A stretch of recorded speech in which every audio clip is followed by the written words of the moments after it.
담대한 투자 시간입니다. 담대하게 시장을 헤쳐나가야 하는 때가 그 어느 때보다 이번 주가 아니었나라는 생각이 들고요. 또 다음 주 긴 추석 연휴 앞두고 있어서 과연 이 시장 어떻게 대응해야 되는지 큰 그림에서 다시 한번 좀 여러 가지 섹터 전략들 짜보도록 하겠습니다. 매경 이코노미의 박수호 기자와 함께할게요. 어서 오십시오. 네, 안녕하세요. 네, 반갑습니다. 매주 금요일마다 기자님과 함께 시장 안에서 핫한 트렌드 점검하고 있고요. 네. 그 안에서 종목 그리고 주식 안에서의 어떤 연관성이 네. 있는지까지 체크를 하고 있는데 오늘은 이색적인 비즈니스 모델을 갖고 있는 기업들을 좀 보려고 해요. 네, 일단 제가 영업이익 강소기업이라는 코너를 계속해서 기사를 쓰고 있습니다. 네. 근데 기사를 쓰고 있다 보니까 야, 진짜 몰랐는데 이 정도로 이익률이 높은가 하는 회사들이 계속 나와서 근데 심지어 상장사야.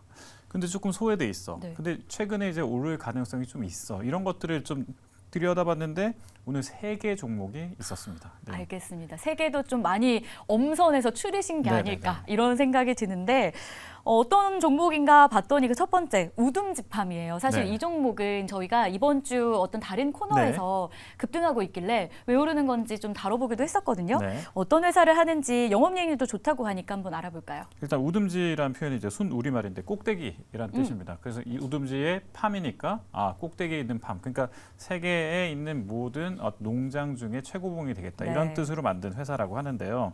이 팜이라고 하면 벌써 뭐겠어요? 농장. 농장은 결국 이제 농업인데 이 농업이 스마트 팜 농업입니다. 그러니까 스마트 팜이라는 건 결국 이제 기계식 그 자동화 AI가 들어간 그런 농장을 뜻하는데 거의 순자동화라고 할 수 있을 정도로 굉장히 기술적으로도 많이 안정화돼 있고요. 여기에 더해서 이익률도 좋았다. 그래서 이익률이 어느 정도 되냐 이렇게 봤더니 일단 올해는 580억에 영업이익 50억 정도 매출 영업이익이 나올 것 같고요. 앞으로 한 800억, 그러니까 내년 매출이 753억에 영업이익 107억 원 나온다. 이렇게 나오니까 이익률이 15% 이상 나올 것 같은 그런 회사다. 이렇게 나와서 오늘 굉장히 좀 의미 있다 싶어서 여기 들고 나왔습니다. 네, 그러면 우둠지팜 이번 주에 재료됐던 것도 한번 설명을 들어볼게요. 일단 뭐 이익률 측면에서는 참 긍정적이다, 탄탄하다라는 네. 생각이 말씀을 듣는데 그런 마음이 들었거든요. K 스마트팜을 네옴시티에 네. 건설한다라고 하는데 워낙 이 네옴시티가 규모가 크다 보니까 그렇죠. 글로벌적으로 핫하잖아요. 네. 어떤 내용이에요? 그러니까 네옴시티를 하면 결과적으로 사람들이 많이 모이잖아요. 많이 모이면 그만큼 물자를 많이 쓸 수밖에 없고 또 식량 굉장히 중요하겠죠. 안정적인 공급을 해야 되는데 결국 그러려면 이 사막에서 안정적인 공급을 해야 되는 네. 그런 농업 시스템이 절대적으로 필요하죠.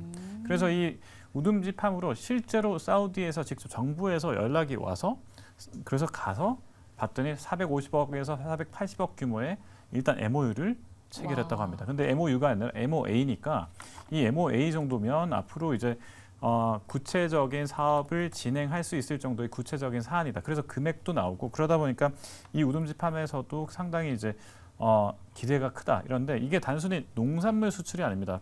그 우둠지팜하면 여러분들 그 저기 시중에 가보시면 단 토망고, 그러니까 단 토마토인데 토망고라고 표현하잖아요. 제가 진짜 좋아해요. 네네네. 맛있어요. 그 스테비아를 이제 압착해가지고 단맛이 나는 토마토인데 이 토마토를 만드는 기술까지 수출을 하는 겁니다. 그러니까 그래서 농산물을 수출한다기보다는 이 로봇 시스템을 수출하는 거죠.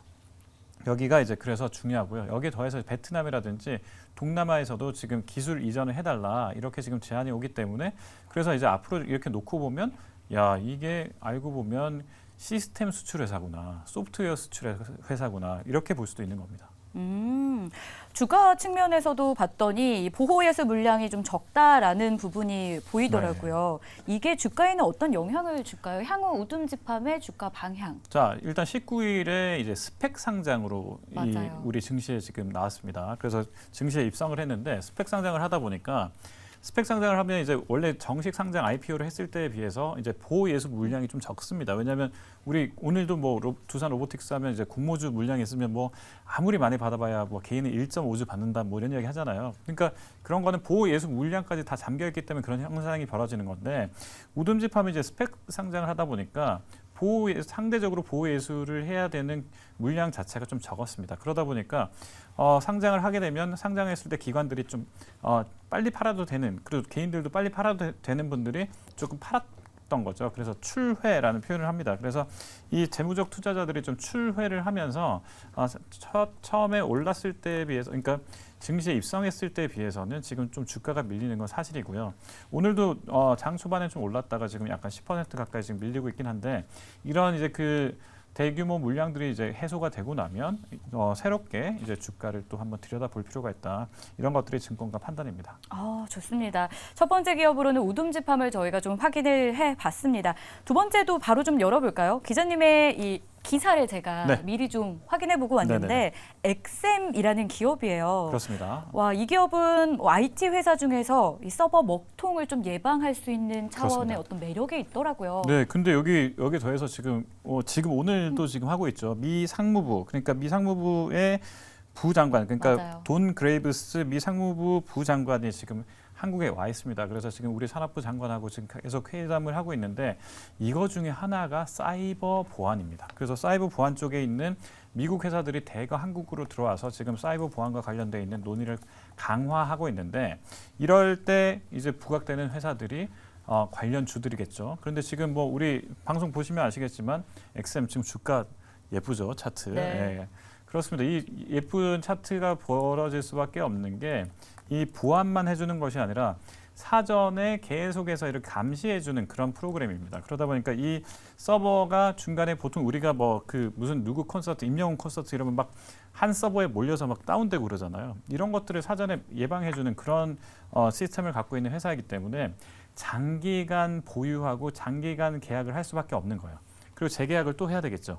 이런 식으로 하다 보니까 이 회사는 일단 한 번 계약을 하면 재계약을 계속하고 하면서 안정적인 영업이익이 창출되는 겁니다. 그러다 보니까 영업이익률이 30% 이상 이렇게 되면서 탄탄하게 계속해서 지금 성장하고 있다. 이 부분에다가 보안에 철저하다. 이러니까 사이버 보안 이슈와 오늘 딱 맞물리면서 오늘 아주 주가가 이쁘게 지금 올라가고 있습니다. 미국의 상무부장관이 무역 사절단을 이끌고 네네네. 방한한다. 이게 사실은 이번 주에 역시 재료가 됐던 주가 안에서 좀 네. 뜨거웠었거든요. 네네네. 이거랑 연관이 있는데 IT 보안과도 네네. 연관이 있고 네. 영업이익률까지 좋다라는 부분 체크했습니다. 한 가지 약간 걸리는 게 네. 이 해외 고객사가 적다라는 부분이 좀 발목을 잡지 않을까라는 생각도 들거든요. 그렇죠. 그러니까 이제 오늘 이제 미국 협상 잘 되면 이제 여기가 더해서 이제 해외로 나갈 수 있는 발판이 된다, 이렇게 볼 수 있는데, 네. 그래도 해외의 고객이 적다고 하지만 그래도 전체 매출에서 30%는 됩니다. 그러니까 앞으로 이 30%를 50%로만 늘리는 다양한 이런 노력들을 하게 되면 앞으로 엑셈은 이미 탄탄하게 영업이익을 갖고 있기 때문에 뭐 100억 이상 지금 영업이익 계속 내고 있거든요. 그러니까 이런 부분들을 탄탄하게 갖고 자본력을 바탕으로 해서 해외 진출까지 해내면 이제 전체 매출 비중이 40% 이상 넘어갔을 때 이 회사 또 다시 한번 재평가 받을 수 있습니다. 좋습니다. 자, 두 번째로 엑셈까지 확인을 해봤습니다. 이 마지막 종목은 글로벌 텍스프리예요.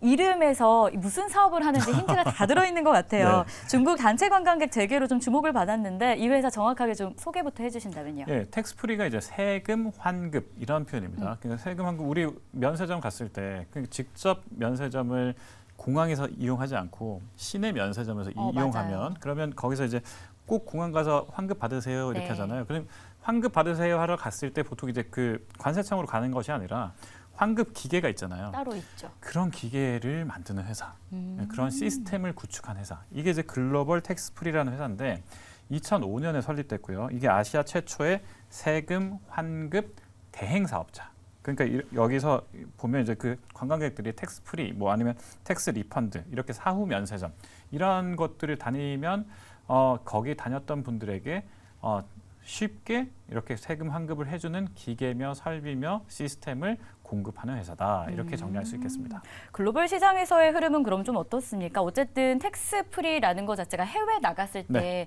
저 연관성이 좀 있잖아요. 그렇죠. 네. 뭐 싱가포르, 프랑스 등 해외 환급 창구 실적 현황이 어떤지.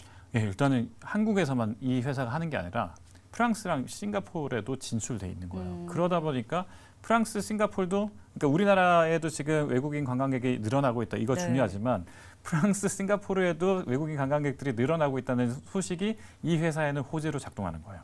그래서 여기도 보면 내년에 올림픽이 개최되는 프랑스, 그러니까 환급액이 굉장히 더 늘어날 수밖에 없겠죠. 그래서 이 프랑스 즉시 환급 한도가 건별 50만 원에서 70만 원으로 늘어난 것까지 포함해서 이렇게 그 세금 환급을 많이 받을 수 있으면 있을수록 이 회사는 앞으로 실적이 더 빛날 수 있다. 이렇게 볼 수 있는 겁니다. 3분기 실적도 긍정적일 것으로 보세요.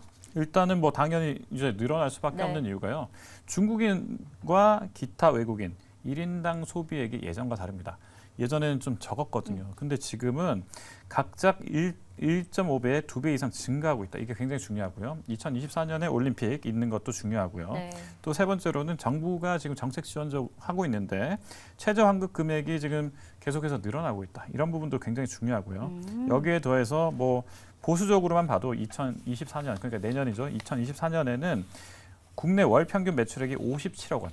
그리고 프랑스 포함해서 해외 월 평균 매출액은 16억 원이 가능하다. 이런 그 주가 분석도 나와 있으니까 네. 이런 것까지 포함하면 내년은 한 870억 와. 매출에 영업이익이 263억 원에 달할 것이다. 이런 전망까지 나와 있습니다. 알겠습니다. 저희가 이색 비즈니스 모델을 갖고 있는 상장 회사 세 곳을 좀 추려서 점검을 했는데 도움 되셨길 바라겠습니다. 지금까지 매경 이코노미의 박수호 기자였습니다. 고맙습니다. 네, 고맙습니다.